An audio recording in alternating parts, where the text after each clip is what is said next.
Nous arrivons au 7e et dernier ouvrage, Mon passé simple. À la fin de la lecture, je me suis posé la question. Est-ce une histoire romancée vécue? Un hologramme de télétransportation? C'est nouveau? Ou tout simplement un rêve des contes des 1001 nuits? Mon passé simple est une histoire finalement de parallèle.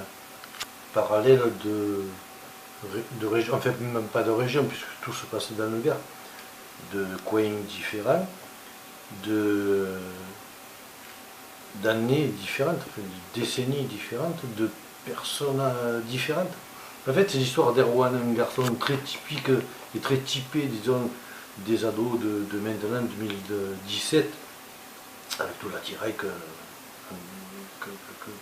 peut avoir, disons, un gamin de cet âge-là à 17 ans, et qui habite dans le coin des Rachalan, qui est Marguerite. Et il est envoyé contre son gré, à l'insu de son plein gré, comme dirait quelqu'un, en 1967, dans la même famille, le même cercle familial, sauf que bon, il les trouve un petit peu déguisés, avec des coutumes bizarres, il va falloir qu'ils s'adaptent. Quelle est donc la problématique d'Erwan? Oui, et vous me permettrez de ne pas trop en dévoiler non plus, parce que peu de gens ont déjà lu le livre. Erwan donc, part de la région nîmoise, enfin il part pas, il est envoyé 50 ans en arrière dans la région de Portes.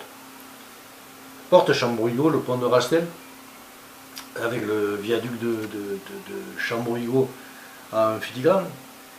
Et il va falloir premièrement qu'il s'adapte à cette nouvelle famille, après avoir pensé que c'était un gag, genre surprise, surprise.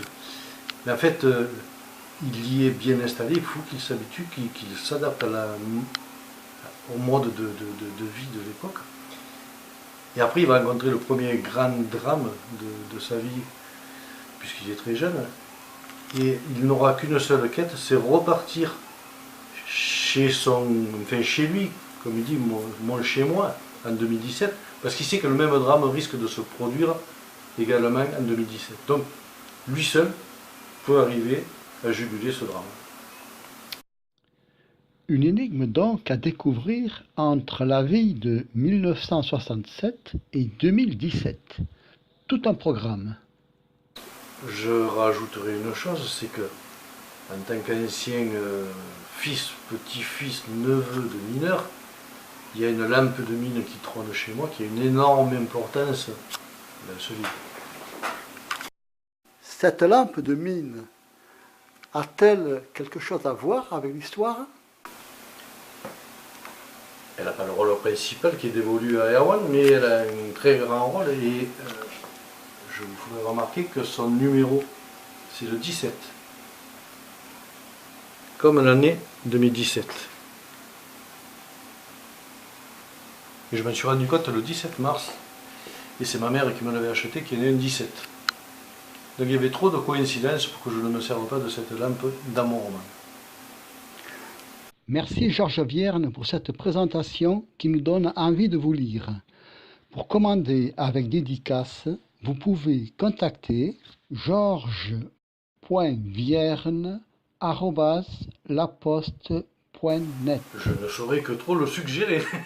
Merci Jo pour ce moment, avec ma fidèle amitié.